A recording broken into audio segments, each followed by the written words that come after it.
Exodus 15, 1 through 21. Devotional focus verse. The Lord is my strength and song, and He is become my salvation. He is my God, and I will prepare Him an habitation, my Father's God, and I will exalt Him. Exodus 15, 2.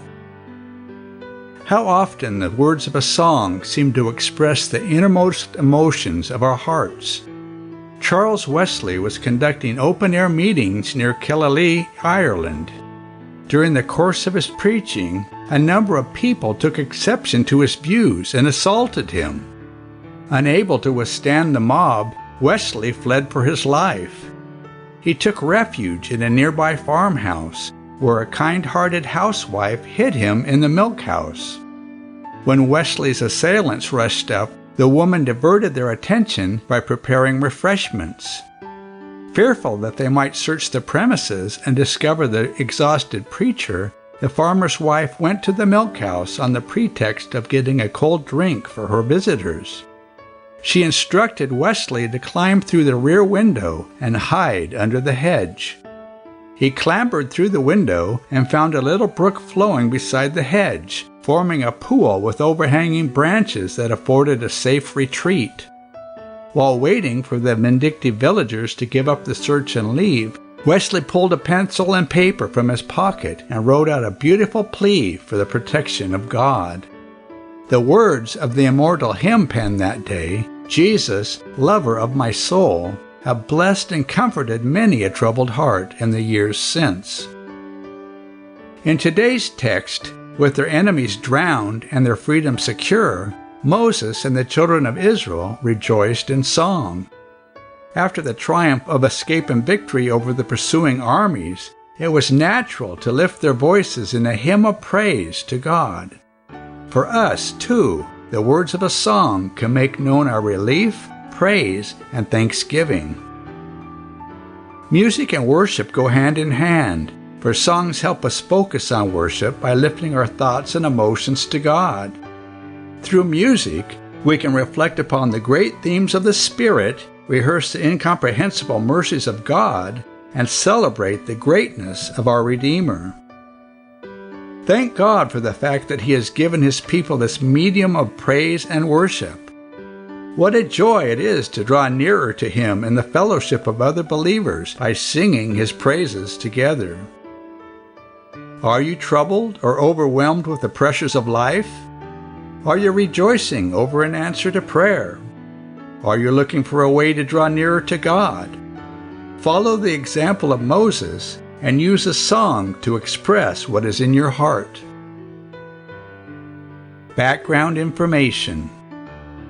The first expression of Israel's national life was a glad burst of inspired song, which was recorded in this chapter and is known as the Song of Moses.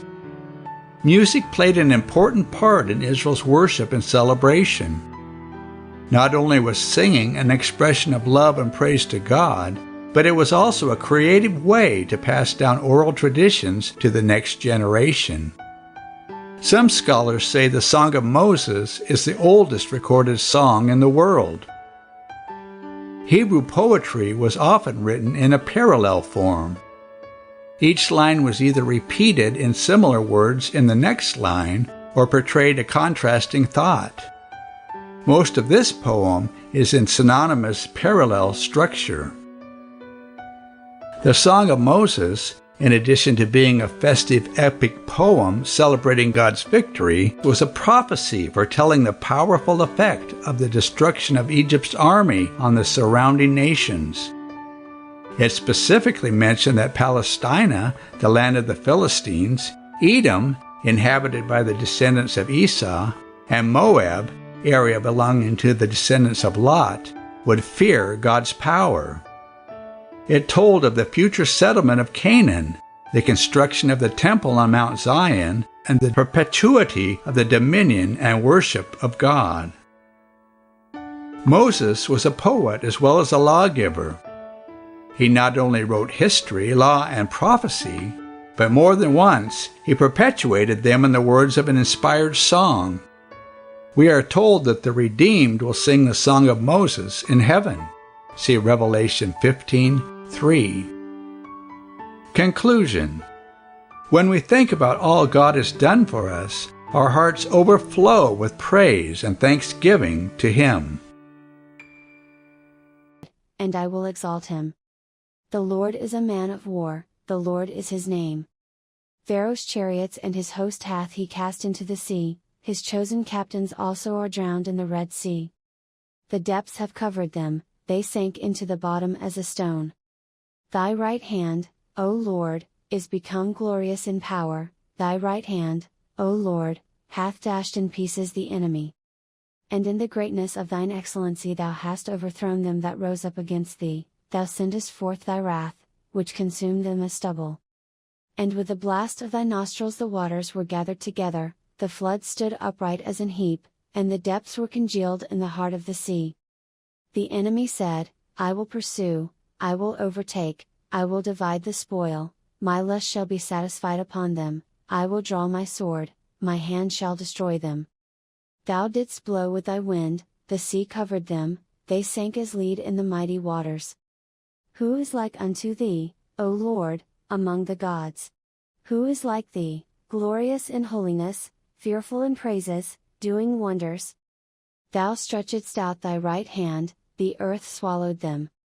Thou in thy mercy hast led forth the people which thou hast redeemed, thou hast guided them in thy strength unto thy holy habitation.